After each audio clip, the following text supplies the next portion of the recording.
All right, thanks for coming out for another episode of Chess Openings Explained. Today we're going to take another viewer submission that you guys sent in from YouTube. So Eduardo de la Garza, it's your lucky day. We're going to be going over the Caro-Kann and specifically how to play against it with the white pieces. So also it is going to be a sad episode because it's Julian's last day here. So he's the guy that's always behind the scenes asking the tough questions. And so he knew this is the last class he can go to before he goes to China. So we're a bit sad about that. But nevertheless, we'll begin with the Caro-Kann that begins after e4, c6. So after two moves, we already know what the opening is. And so, okay, black isn't challenging the center on his first move, but on his next move, he's going to challenge with the move d5. So when white follows, today we're going to look at just the most natural moves. You can play the two knights variation where you just develop your knights to normal squares. But we're going to look at the most principled reply today, which is d4. When black lets you take the center, you should take it. So that's what we're going to look at today. And this is black's point. So on the second move, now he's challenging the center. All right, so he's making a threat here. So we need to decide what we're going to do about it. What are we going to do with our e-pawn? And today we're going to look at the classical lines that begin after knight to c3, simply protecting our pawn. So if they take, and they usually do, then we'll just recapture with our knight. Another really theoretically challenging line for black that's really popular at the top level right now is the advanced variation. And then white is just going to get his pieces out to normal squares and castle. And that's there's a lot of cool lines in that, but that's beyond today's lecture. Today we're going to look at the classical lines that start after knight c3. So when black captures our pawn, we're ready to take back with our knight. And now here there's already a big parting of the ways. There's sort of three main moves that black can choose from here. So I could have structured the lesson that we just look at a little bit from one, but I'd rather go in depth and look at the classical line, which starts with bishop f5, in greater detail. So that's what we're going to be checking out tonight, which is black's most common reply. There's other moves. Also popular is knight to d7, which is popularized by Karpov. And the idea is, now when you put a knight on f6, if white wants to trade, then you have another knight that can come to f6. So that's one idea. An aggressive idea is just playing knight f6, allowing white to take, and you can pick which way you want to take back. Usually they take with the g-pawn, and they're hoping for some active counterplay, which is kind of strange, because normally when you think of the Caro-Kann, you think of a really solid opening. You're not really expecting them to do something kind of crazy like this, but it is very possible. And I think that's why a lot of people, they don't like facing the Caro-Kann, is they know it has a really solid reputation. So I think that's what a lot of people were asking in YouTube, how do you get something aggressive against it? And I'm going to show you, even in the main line, which begins with this move, you still can get some aggressive kingside attacks. And so we'll see that shortly. Okay, for the moment, our knight on e4 is under attack. So we better move it. The most common square to go to is g3, winning a tempo on the bishop. So there's no sense in going backwards to where you came from. So he's going to stay outside of the pawn chain, and the bishop's going to go to g6. Now, if you've never seen this opening before, the next move might surprise you. You can play a normal move, just knight f3. You can even also consider another challenging line that we won't discuss too much today, but bringing your knight to f4 to challenge the bishop. So that's another interesting line. Also, you can go to h3 first, that's an interesting line too. But we're going to look at the main move here, which might look like something you'd play in 1 minute if you've never seen it before. But it's the move h4, threatening to trap the bishop. So already black has to decide what he's going to do about this. And it is signaling that white is going to probably be thinking about going queenside already, because he's kind of trying to create some weaknesses on the king side. So if black castles over there, he'll have something to attack. And we'll kind of discuss the h-pawn, because sometimes it's a real strength for white, and sometimes it's a weakness. So that's what we're going to see. Now, almost universal is h6.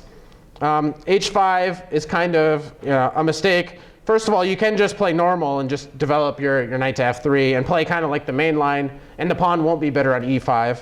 And you can also think about kind of the maneuver that we were thinking about before, maneuvering a knight to f4, where it puts a lot of pressure on the bishop and on his pawn. But okay, so we're going to focus on the main line here, and we're going to look at h6. Okay, you can push right away and challenge the bishop to force him to retreat. That's possible. But the most accurate, only slightly more accurate, is knight to f3. And so part of the point is you're trying to force black to move his knight here. If he doesn't put his knight on d7 and he plays e6 or knight f6, you'll be able to get your knight to e5, which tends to be good for white. And so since we haven't already provoked the bishop to go back to h7, here we win a tempo on the bishop. He can't really let us shatter his pawns on the king side. And then, all right, in the future, we'll develop our pieces. And in the future, if whenever he plays this, sometimes we'll have the move f4, and it's kind of known to be good for white, these lines. So we're going to look at the main move. Okay, they're trying to fight for control over the e5 square. And now we push our pawn, forcing the bishop back. So, all right, we have a very high-rated audience tonight, so that's excellent. All right, yeah, get all the good people out of here. Yeah. All right, so there goes Julian. That was his last appearance ever. All right, he will be missed. So white is thinking in this position about castling on the queen side. So it's interesting. He doesn't really want to trade this, his nice bishop for the other guy, but the bishop on h7 is really strong if we're castling queenside, because this is an excellent diagonal. So it's a testament to how strong it is. The white is usually willing to just trade it off. Okay, so you don't want to let white take your bishop, and then your rook's going to end up on h7, which is going to be silly. So black trades, and we take back. Okay, now we're going to see here white has two main moves. E6 is the normal move from black. He can play some other normal moves, but we're waiting to see which side black castles on. So we're going to see that tonight. We're going to see what are the plans when black castles king side versus the plans when he castles queen side. So that's what we're waiting to see as white. So e6 is a flexible move. We still don't know which way black is going to go. And again, now there's another branch in the theoretical tree here. The move we're going to look at today is the simple move bishop d2, which is funny because I tell all my students never play bishop d2, but here it makes a lot of sense, but only if you understand what happens if we put the bishop on the most active diagonal possible. Well, actually, when this move is played, this move is known to be black's best reply. So he's giving this check, and what he's hoping to goad white into playing is a move like c3. Since we're going to castle over on the queen side, we really don't want to move the pawns in front of our king. We want all of our pawns to stay right where they are, so that when we castle, our king is going to be extra safe. So typically, let's see. Typically in this variation, if it lets me do it, is you bring your bishop back instead of playing c3. That's the move you're trying to avoid. And then black has two good moves. Either he can retreat to c7, which is fine, and then it's kind of like you're playing the bishop d2 line from before, but you've already gotten this extra move, which black is going to try to show that is useful for him. And another very popular move is bishop to b4. Again, you're trying to provoke white into playing the move c3, after which he can still castle queenside, but it's a small achievement for black. So that's why very popular, especially I've been looking at a lot of high-rated games for this lecture, and it seems like recently, in this position, bishop to d2 is really becoming the top trend at the highest level. So we're going to check this out today, and now we're going to look at a game that kind of inspired me for this whole lecture, because I was watching it live here at the chess club in 2012 in the US Chess Championship. So there was a big game between Gata Kamsky and Yasser Seirawan, and unfortunately for Yasser, who just became our resident grandmaster again this week, it wasn't a good tournament for him. And so here he had kind of an unfortunately bad game as black, but it's very instructive, so I figured it's worth going over. And in this game, we're going to see the black king decides to go kingside, and white launches a really nasty attack right away. So well, we'll check it out. So he develops his knight. He's just going to develop his bishop, and black is going to castle. That's his plan. So white is going to castle queenside. If you castle kingside, well, this guy is just going to be really weak for a long time. So that's really undesirable. So queenside is the way to go. And black gets his bishop out, and now he's ready to castle. And Yasser is really a traditional classical player, so I'm sure Gata was expecting, yeah, he's going to go kingside, because that's sort of the classical, the normal way to play. So I bet that's, was in his prep. And he even mentioned after the game that most of this game was all prep, and it was, some nasty sacrifices that if you just see it for the first time over the board, it's really tough to defend. So an excellent game by white here. Okay, so his attacking plan, and there's a couple of normal moves white kind of wants to play. Okay, his king would be slightly better on b1, where all of his pawns are protected. He might want to think about bringing a rook in towards the center. And he wants to think about what to do with this knight, because it's in the way of his g-pawn. So whenever black castles, white is thinking about a pawn storm, moves like g4, g5, real aggressive stuff, trying to get to the king immediately, and trying to show, okay, it's hard for black to get a real attack going on the queen side, because white doesn't have any weaknesses here. But black is thinking about getting active play after a move like c5. That's the traditional break black is seeking to play here. So, all right, so when you're attacking, you don't really want to trade pieces, but you got to get that knight off of g3, so that now g4 is a possible move, any move now. Okay, so often they trade, and then once you take back, they can win a tempo on your queen. So they used to have a knight on f6, and so now they bring the other one there. So it's kind of like, this knight on g3 is really getting traded for the knight here on d7, which is what sort of ends up happening. So they attack your queen, and now the most popular move is queen to e2, which was not played. And we'll kind of look at the differences. At the time of the game, I didn't really understand this, because you almost always find the queen going to e2 in this variation. And we'll see later that's where white puts the queen. But there's a very good reason why he went to d3 immediately. If you, after we trade, if you go to e2 right away, there's a very popular endgame that black can go into, which is known to be fine for him. The queen can come to d5, a very active square, and the queen is very safe in the center because there's not a knight that can go to c3 and harass her or kick her away. And it comes with a threat. Okay, black is going to try to take our a pawn. So when we defend our pawn, black is going to try to trade the queens. And we're going to go into this endgame, which is known just to be decent for black. So white can certainly play this way, and there's a lot of games that have gone this way. It's actually the most common way to play. But he's trying to avoid that end game, and he's trying to play a longer, more aggressive game. He's waiting for black to castle so he can go attack him. So he doesn't want to trade the queens. He's trying to win quickly. Because now after d3, if you try to do the same thing, and again I play the move c4, and you want to trade queens, I can transpose into the line we just saw. I can take your queen and you'll take back, and then we'll have that endgame again. Or I can try to keep the queens on the board. I can play a move like queen b3, and now I have ideas like my rook's coming to the e file, my knight's jumping in quick, maybe I can get a quick d5 in. Your king is still in the center, so your queen can actually get into trouble right there. That's not the ideal place. So now it's unlikely that Yasser will be able to trade into an endgame. And I mean, both of these players are known for their endgame technique, so it's something maybe they both would like to do. But Gata was in a real fighting mood this game, so that was good. Okay, so black castled kingside. We know where his king is now. And I guess I'll ask the class now. We're going to be really aggressive. We're going to go attack. So what do you think is a good move for white in this position? But what we're really going to do is we're going to attack over here on the king side. So we're going to look for moves that are, attacking over here in this general area. Yes? Knight e5.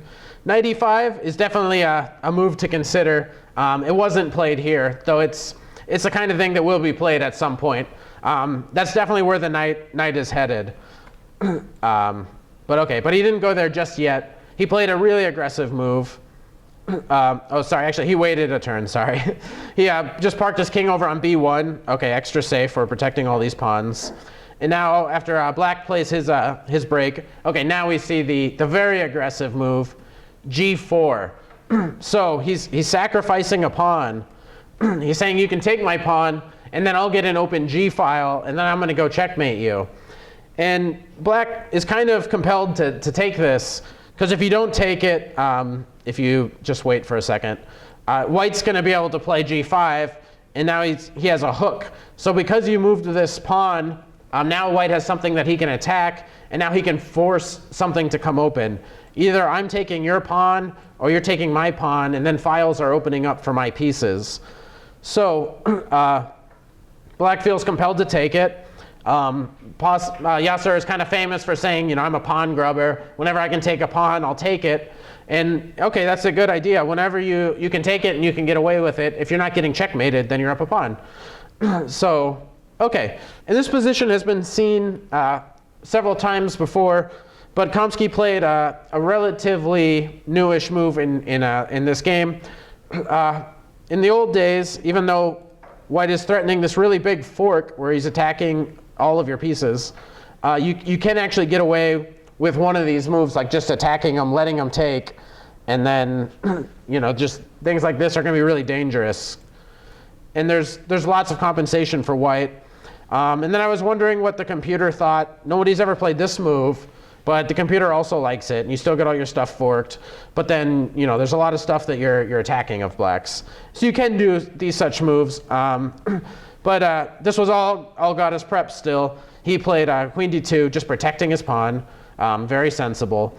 And now he's going to, you know, continue with his attack. So he's probably going to bring one of his rooks to the g file. The knight is definitely going to the e5 square.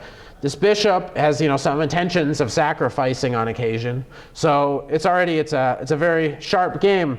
So Yasser anticipates, okay, there's a rook that's coming to the g file, which means if it was white's turn and he got to put his rook here, you couldn't retreat, because then you'd be losing a very important pawn here because of the notice the pin that we got going on the g file, so he can't take back because of the rook.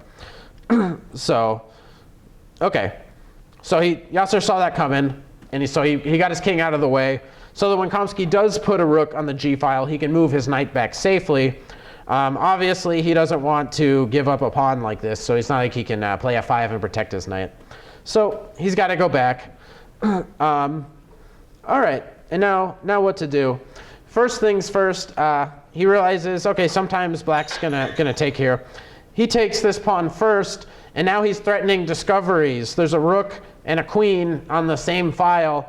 So, all right, he's thinking about sacrificing his bishop. So if the queen doesn't move, again, if we pass, then we're taking this pawn. We got threats on the queen, and we got threats on g7, which would be a disaster for black. So he's got to move his queen out of the way. So queen c7. All right. He gets his knight to the square. We know his knight's going there. He takes back the c pawn, and now an amazing move. So it was fun watching this live, because there's a very typical sacrifice that, if you have seen these games before, it's a kind of sacrifice. You sacrifice on the same square that you'll see over and over again in these lines, sometimes with the bishop, sometimes a knight. But let's see if we can find what was his big sacrifice. So an amazing move was played here. And the computer doesn't like it at first. So even the computer doesn't find it until you tell it, and then it knows, and then it's, you know, says, oh wow, that actually is really winning. So white played an excellent move here. Question? Yep, yeah, what did white play here? I'll give the audience a chance. All right, and it's a tough move to find. It's not one you would think about. So I'll reveal the big move. He took the h pawn. So he's giving up a piece. What could this be? Well, you can't really decline. So let's see. You know, I mean, you can't let me just take your h pawn for free. You have to accept it. And now, all right, so you're down a piece, which All right. But now he plays even another great, amazing move in this position. So, yeah, this was a really inspiring game to watch live because it was fantastic. And white was still moving fast, like he knew all of this. So, all right. So I'll give you one more chance to play another amazing move.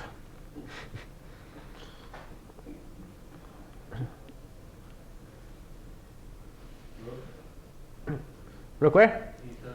Awesome. Whoop. Computer thinks you should put your knight there, but he put his rook there. Rook to d7. Awesome, an amazing move. And let's see if we can understand this a little bit. Yasser felt compelled to give up his queen, which is the best move. But let's try to understand this for a second. I mean, what happens if I take with the knight? How does white, punish black for this move? And I'll give you a big hint. It has to do with the fact that, all right, we already have this whole file covered. So that's good. So the king really only has 2 squares available. So that's just a little hint. So we're not going to just trade knights, because that would just be to black's advantage. We got to find a really good move here. Yeah, if you got it? I think so. I want to queen g4, make the mate threat. Queen g4, okay. And if he brings his rook over, then I can take the other pawn. Okay, yeah, so if he brings his rook over, you can take here with his check. I'm wondering what happens if I take here. That's not so nice. Yeah, I'm trying to not get checkmated and keep taking all of your stuff. That's my goal. But it's kind of the right idea, but we need a different square. Yeah. So the right idea, we got to get the queen into the action. So we got to find the right place for her.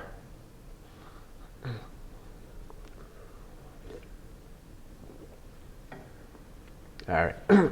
And the real big hint is we're going to attack the h-pawn. If we could teleport, which is kind of how I teach my students, you want to look at where your pieces want to be, and only then you can figure out how to get them there. That's how you can kind of make a plan. You need to know, well, where do I want to go?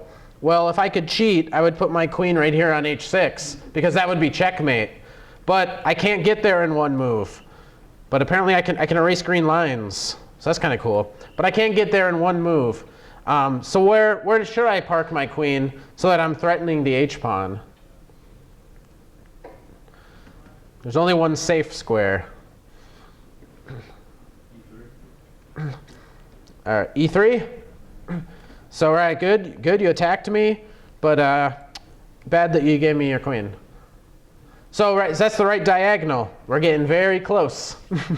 Getting very close. Right. So the queen would here go to d2. Okay, we have pressure here, but mostly here. So we can imagine, let's say if he tries to go here with his knight, thinking that he's going to block, well, he's gonna be sadly mistaken when you checkmate him. So the other option he can try is to protect with his king, but he's actually defenseless after the move knight to g4. Now, I'm taking here no matter what. So if you're a computer, you'll give away all of your pieces, and then you'll check me a bunch, and you'll give away all your pieces, and then eventually I'll mate you, which is funny. So that's how the computer likes to lose, and then I take here and I mate you. So, which is funny, which means there's no defense. So that's what computers do. That's kind of funny. When they're losing, they just give away all their pieces. So, all right. So that's what. So that's one reason why we can't, in this position, take the rook. So rook d7 is looking pretty good, and we'll look at the move he played in the game in just a minute. But white actually has another spectacular moves. The spectacular moves just keep coming. If we say, okay, I'm not going to trade, I'm not going to take your rook because I know that I get checkmated, and I'm not even going to, trade my queen for 2 of your pieces. But here, there's another brilliant move that the white can play. So I'll give you a chance. Again, this one's very difficult. It's probably the most difficult yet. So.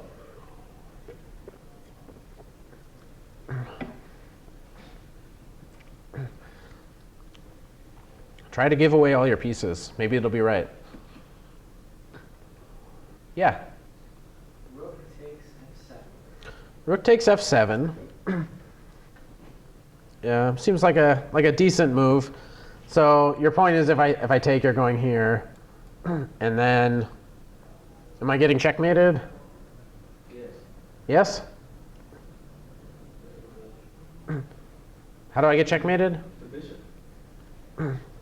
The bishop? No. The queen? The bishop. Yeah, this looks pretty good. So, right, so I'm probably getting checkmated. I can block, but that's about it. So okay, so if you take here, which I think is a very good move, and then you're just going here, this also looks pretty crushing.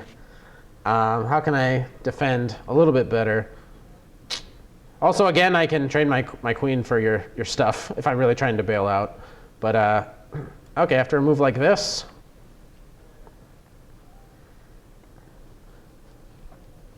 you know, I'm still living on the edge here, so you might have something. Do you have something?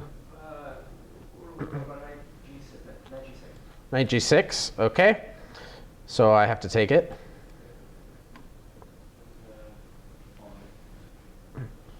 Take with a pawn, a rook.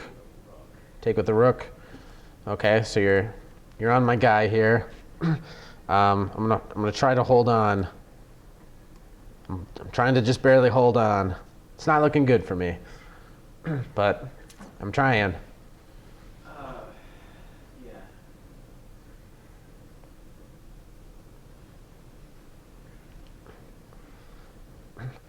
Yeah, look, I'm preventing you from certain access points to my king, which is kind of nice. I'm just barely holding on to my guy.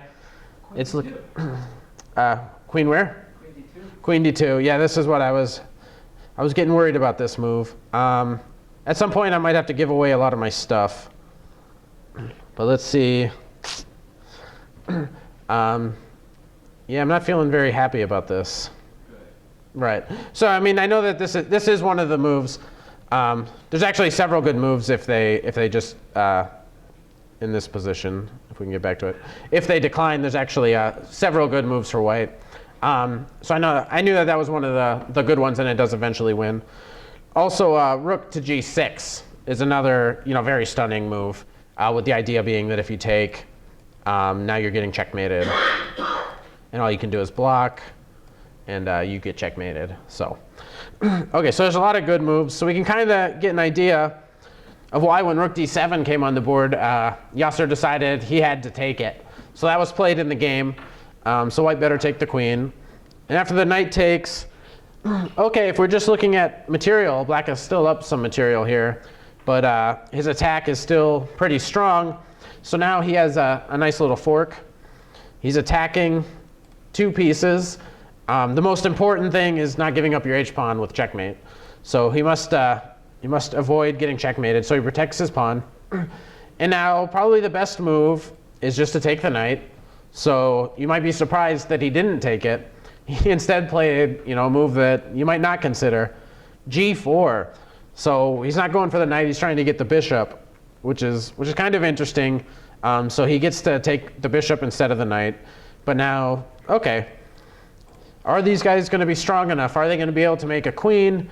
Does white have enough serious tempo gaining moves? How is he going to keep the initiative going here? Well, after a discovered attack on the queen, queen comes to f4. Okay, we have a little threat. Also, the queen might come in and start munching up all of the queenside pawns here. And that's kind of what happens. He's going after these guys. So all the big fireworks are over. So we're gonna see he gets some passers, and now these guys are just too strong. And black is kind of helpless. He doesn't really have a good way to prevent all these guys from queening. So white just calmly gets all of his pieces into the game. And okay, the point is yeah, okay, all right, these guys are going quick. So black called it quits. Which is sad because Yasser is such a likable guy, but 2012 was not his year for the U.S. Chess Championship. So, all right, we'll check out one more game with black castling kingside. And this was the highest rated game that I could find. Let's see. So this is Karjakin versus Mamedyarov. from the FIDE Grand Prix, and this was played in 2013. So we're still looking at a really recent game, and it was the same sort of sacrifices that you hope to get as white when they play the Caro-Kann. Okay, so we're going to get back to our main opening here. Okay, and so here it is, the Caro-Kann with bishop to d2. Okay, so black's getting ready to castle. Again, in this game, he's going to go to the king side again. But at the moment, white doesn't know. He's still waiting. But white knows where he wants to go. He's going to go on the queen side. Now in this game, let's see. So he's waiting. His waiting move was here. There's other moves. You can play knight to e4. That's fine. But king to b1 is always a nice move to have in this sort of position. You're just protecting all of your pawns. And okay, your king is a lot safer over there. You won't, you're not going to get checkmated. All right, and here black waits, which is another idea. So often, the queen will go to one of these squares, and they're just waiting. Obviously, with the bishop on d2, we've prevented lines that they sometimes pick with the bishop to f4 lines, because the queen's not going to a5, because we would take it. Okay, but queen b6 is kind of a useful waiting move. The queen often turns out to actually be quite good there. Okay, in general, it's a good idea to have your queen on the same diagonal as your opponent's king.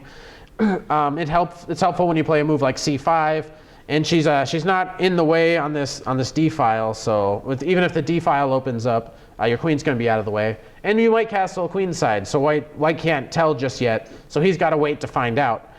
So okay, knight to e4 is a fine move, but he played kind of a tricky move, knowing that if his opponent castled kingside, he would actually have kind of a real amazing move, taking advantage of the fact that there's sort of a pin on the e file, because once you castle, nothing's protecting this bishop. So now what great move can white play here? Taking advantage of the e file. So this guy, he's not really defending the squares that it looks like he's defending. So white can play this really cool move, knight to f5. And okay, so if you take it, which was not played, white will take your bishop, and white's going to be a little bit better because of your pawn structure.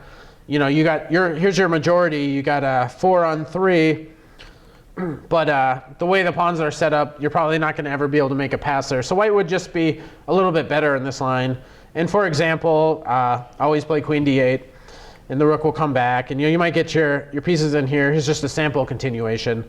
But okay, eventually your knight's going to get the boot when I move my knight out of the way and I get f3 in. And this is just going to be slightly more pleasant for white. So as a top grandmaster, he knew, okay, this is slightly worse. I'm going to try the other line, which is to try to move my bishop so your knight doesn't take it. And hopefully he's hoping that maybe you take, and he's hoping you can provoke the move c3, which is going to come in just a second. But white, again, played an amazing move. He sacrificed on the same square we saw a sacrifice last game. And pay attention to this knight because he is hanging now. So black is threatening to win our knight. So I guess what should we do here? Yes? Knight takes h6. Awesome. And that was played. Knight takes h6. And what's really cool about this game is, okay, he took back, but now, okay, he sacrificed, but now he just waits. It's like normally you sacrifice something and then there's an immediate follow-up. You go and you checkmate your opponent. Here he just plays nice and calm, c3. And it's funny because in the press conference, Mamedyarov said, yeah, I knew when he played c3 that I was going to lose because this was all his prep. So he knew Karjakin had prepared like all of this. And so, okay, over the board, it's hard to find the best defense. And he did a really good job. And it's kind of funny, the computer thinks, okay, black's a little bit better because he's up material. But then if you keep playing all of the moves the computer recommends, suddenly it realizes, okay, white's winning. So there might not even be a defense. It's kind of crazy, but white could already be winning in this position. So, okay, what to do about his bishops that's threatened? Well, he makes a nice threat. Okay, so we're getting checkmated here. So white has to stop the checkmate, so he just moves his bishop back. And now normally you don't get to sacrifice and then let your opponent have a turn to play some defense. But there's not a whole lot black can do. So we're going to see, okay, we're thinking about getting our G pawn into the action. You know, one of our rooks is going to come over to the G file. Again, if we're lucky, we'll get, you know, our knight to a good square. Eventually, we'll make this guy go away, so our bishop has threats. And white's attack is quite strong here, even if you don't see it right away. So black makes a really useful move. He gets the rook out of the way so that one of his pieces can go back to f8, probably the bishop. You know, he might remaneuver his bishop for defense. Also, we've maybe heard the adage, knight on f8 can't be mate. So maybe he's thinking about, you know, bringing his knight back for defense as well. But okay. Also, such a move is useful. If I can get rid of a few of these arrows for a second. Occasionally, white is thinking in such a position that he might sacrifice his rook here on g6. That's something that might happen in the future. Not that it should work immediately, but for example, if we take this, you're getting access to the g6 square. So this is another common sacrifice that white might want to try. Okay, it probably doesn't work here. Black probably has some defense, but just as an example. So the rook is quite useful. If we go back here on f8, protecting the e6 square. So if you take it, we can take back with the rook and not with a pawn. And okay, so we gotta find the move for white. So some of our firepower is back in the audience. We lost some strong players, but they're starting to come back. So what do you think white should play in this position? We're thinking about attacking.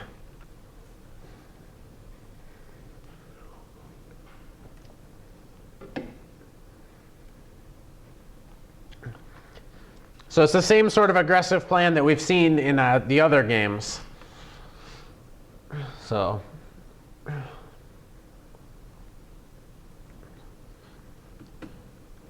anonymous guy that just walked in the room. All right, let's see. Pawn g4. Excellent. So yeah, it'd be kind of devastating to open up the g file here.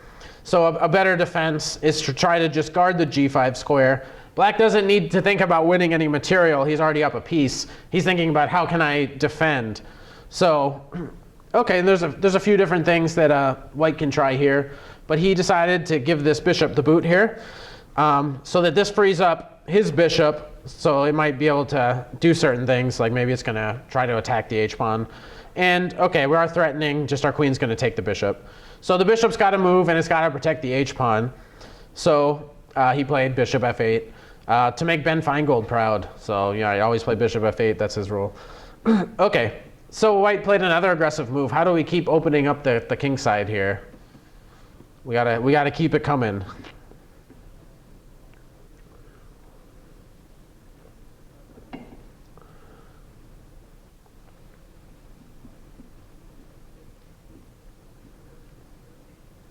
All right, g5. You can also think about bringing a rook to the g file, preparing this move. But g5 right away works and is pretty powerful. You need to get rid of some of these defenders. So it's okay to trade a few more pieces to get those guys out of there, because we still have a lot of pieces that are going to be in the same zone as the black king. So black had to take, and white takes back, threatening checkmate. So okay, if I get to take your knight with my queen, I'm going to win. So he had to trade that too. And okay, so again, you're still up a piece, but things are looking very scary. The G file's open.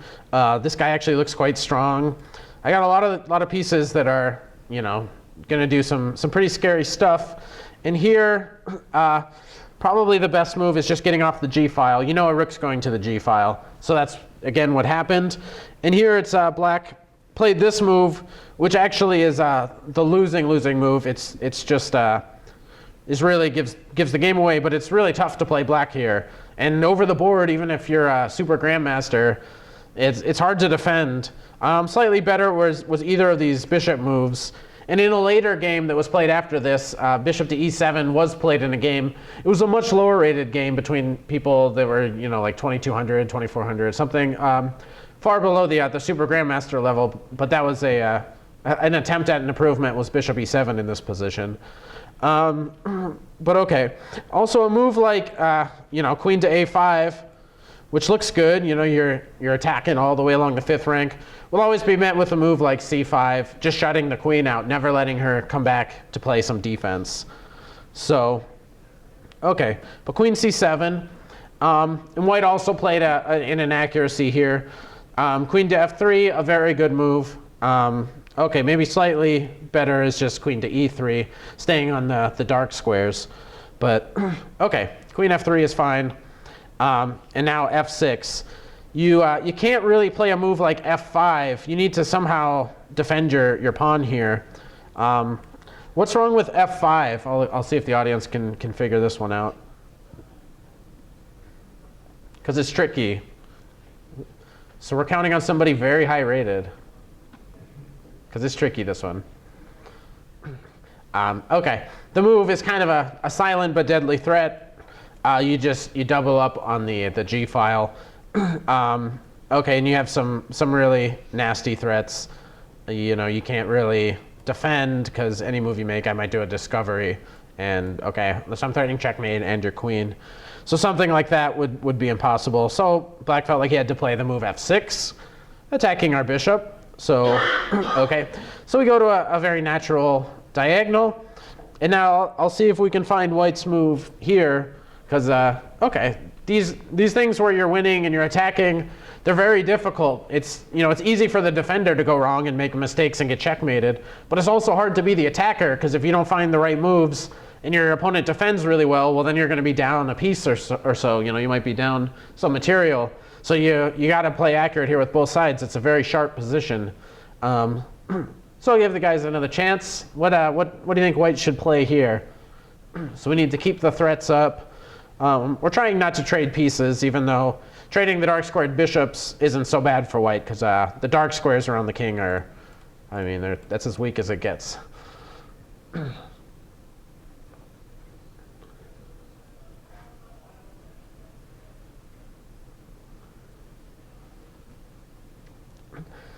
Okay, so as before, we want to get onto the G file with our queen.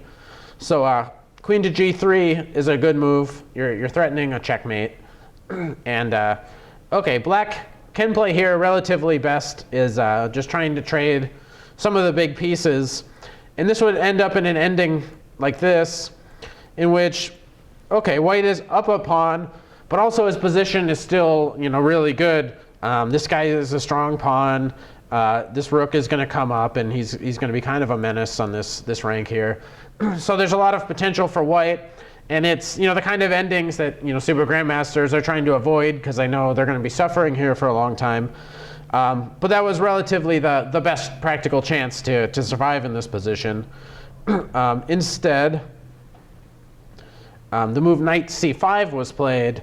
So very, very interesting move. And we'll see the point. Well, okay, if you take the knight, then you're dropping this bishop. And we'll see what happens if you take the bishop, because that's what was played in the game. So it kind of seems like, oh, black just gave away a piece.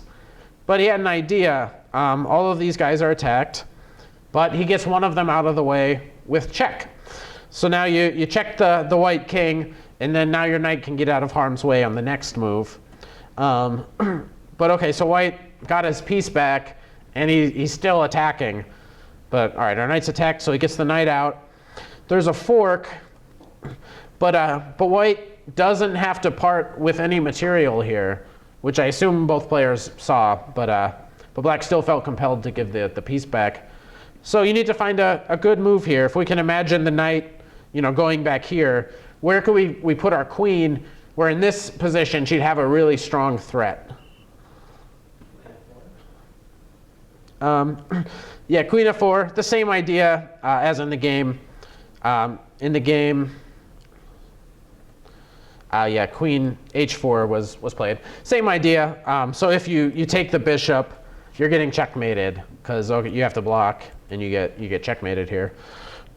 So rook g8 was preferred, so you didn't have time to take the bishop.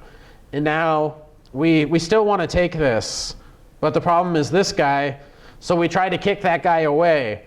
And we're not minding him taking our bishop, because he's going to be in a lot of trouble.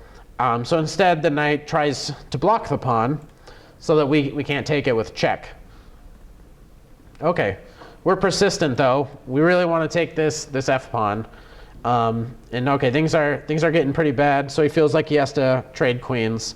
And so white can accept this ending, which is actually going to be really good for him, as we'll see after a few more moves here. The last move here is really nice. Okay, so we're threatening to win your knight. So the only way you can get out of this is to try to attack our rook. And then here black resigned. If we can imagine this endgame, okay, so he's got to take back our piece here. And now, what move would we play here with white that would be the reason why a super grandmaster would resign this ending? We got a really nice move. And okay, this guy looks kind of strange in our backfield here. Bishop f4 traps a knight. Awesome. Yeah, bishop f4. Now, when your bishop has two spaces in between it and a knight, it's really boxing out the knight. So here the knight is basically trapped. It's got nowhere to go. We can attack it with our rook and try to win the knight. We can bring our king in. And okay, these guys are looking really strong.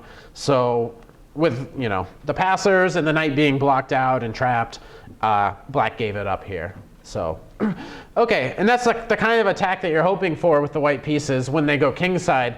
So if you're the more aggressive player and you're playing this line, that's what you're hoping for. You're hoping that they go on the king side so that you can blow them away, sacrifice all your stuff. So hopefully you took note of the sacrifices on h6. We briefly talked about rook sacrifices on e6. And okay, so there's a lot of aggressive attacking plans there. So now let's see what happens if black decides to go the other way and castles queenside.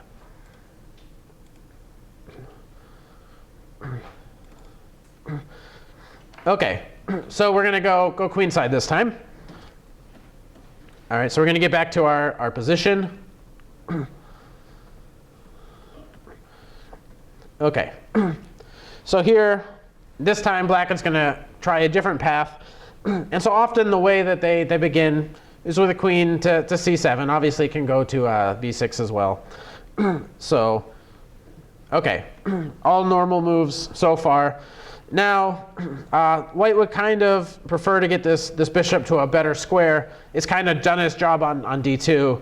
It's, it might have been thinking the whole time that that's kind of a strange piece. Why has it been there? So that explains the move g3. He's trying to make sure he can get onto this nice long diagonal. The nice thing for white about these positions where they castle queenside is, okay, so already there's some weaknesses on the dark squares. Because the move c6 was already played, and that's also for the same reason why they would like us to have a pawn on c3 that they try to provoke in some earlier lines. But okay, here they trade. This prevents, they're trying to sometimes they'll put a bishop on d6 just to prevent any bishop f4 ideas. But in the game, after the queen was kicked, okay, the bishop did come to d6. So, all right, the plans are a little bit different for white. His advantage will probably be in the 4 on the 3 over here that he's kind of got going on. So often you'll see in the endgame, white's going to be pushing all these pawns. And one of the big questions is the pawn on h5. Is it strong or is it weak? So we're gonna find out. But white gets his pawns going.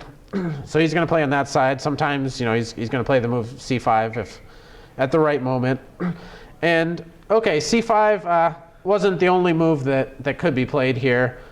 I had when Julian was here, I guess I was showing him the game before, and he was thinking about this move, but actually it runs into some trouble.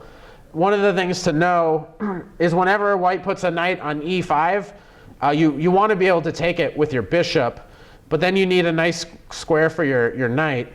So in such a position, it would be hard to ever find a really good home for him. So, okay, so that's not the answer. Okay, so we'll see what black chose here. So after c5, he's just thinking about taking. So white improves his bishop. Now this is a nice diagonal for the bishop, so it's much better than he was on d2. And after you take, we can take with a knight, threatening to go to b5 and then winning his, trying to get his dark squared bishop off the board to exploit the weak dark squares. And it provokes black into playing another move, which really weakens all of these dark squares around the king. So white might now be thinking about how can I get my pieces into like g6, to b6, to a7. Obviously, if we had, if our bishop ended up here, or a knight ended up on one of these squares, we'd be looking pretty good. So he first gets out of the way. He's thinking about bringing his rook over so he can play moves like c5, keep expanding. And he'll prepare it nice and slow, which is just really instructive. He takes his time. He gets his rooks over. Okay, black doesn't want his king and queen on the same file as white has a rook. And now a nice move, if it moves. Okay, knight to b3, kind of a dual purpose move. So he's thinking about moves like c5. Also, he's letting one of his pieces go into the a5 square. So maybe the bishop will go there, attack the queen. Okay, and here, so c5 could be played immediately. Black is thinking about trading queens. So that explains why white brought his rook up to a4. It's important to make sure you're aware of black's threats in these positions. It's always black that wants to trade queens in the Caro-Kann because normally the pawn structure will be favorable in an endgame where maybe this guy will be weak. If the queens are off the board and my knight is just sitting on f6, there's going to be a lot of pressure on your pawn. And in an endgame, that might turn out to be bad news for white. So rook a4 prevents his idea. Okay, and so again, c5 can be played any moment now, but white is really chill in this game. He's going to go slowly. He knows at some point he's going to play a move like b4. He's going to expand over there. But right now he's creating a little square for his king. So we'll see both players, they just kind of slowly improve their king because that's what strong players do. They just slowly, they improve their pieces. And only then do they do stuff when everybody is ready. Okay, so this guy tries to stay by the dark squares. Okay, you can also go to f8. But all right, he's trying to stay in this neighborhood to protect some of these squares. And now white goes in. All right, so he's attacking the queen. He's getting out of the b pawn's way. So these pawns are starting to come up the board. And then we got a 3-on-2 over there. So that's where white's going to win in an endgame. Okay. So now he decides to trade some pieces here. And now this endgame looks really nice for white. These guys are quite strong. The king is quite safe on a2. There's no real threat to him at the moment. And these pawns are just slowly advancing. And notice how hard it is for black to get these guys going. He's got the 4-on-3 over here, but he's having a difficult time getting him to move. The pawn on h5 is doing a good job in this position. It's really cramping black. And so somehow black needs to get these sorts of moves in. He's got to get these guys rolling down the board to create some counterplay. But it just never happens. All right, so the knight goes back where it has some pressure on the h-pawn. And whenever white likes, he can take the knight. So he took the knight. All right, and white just keeps going up the board. Now, okay, his knight has some good squares to retreat to. All right, so the queen had to move. And so you can move the knight to c4, which is fine. You can go to b3, which is fine. And you can just keep the pawns rolling up the board. This is the basic strategy that white should know when your opponent castles queenside, is you're going to need to get your queenside pawns going up the board. All right, so now you can't play b5 immediately because your knight would be hanging. So he brings the knight back. And okay, every time he can push, he just pushes his pawns. All right. So takes. And all right, yeah, it's right. You don't really want to take and let the queen take on a6. So he tries to keep it closed, which also has some problems. This check is it's quite annoying. Okay, so what do we do to pin pieces? we attack pinned pieces. And that's what happens. And okay, so this ending is looking quite good for white. This knight is much better than this bishop at the moment. And okay, even though there's a lot of air around the white king, he is quite safe. So if we're thinking about teleporting our pieces, probably our queen would go to b7. In just a minute, black resigned. So now he's kind of powerless against this threat here. So he called it quits. I mean, if you go back, well, then this check is also quite deadly. Okay, if you have to go here, then something like this is going to be lights out. Keep sending in your submissions. Maybe I'll choose your favorite opening this next week. Like, subscribe, and send me your feedback. Thanks a lot.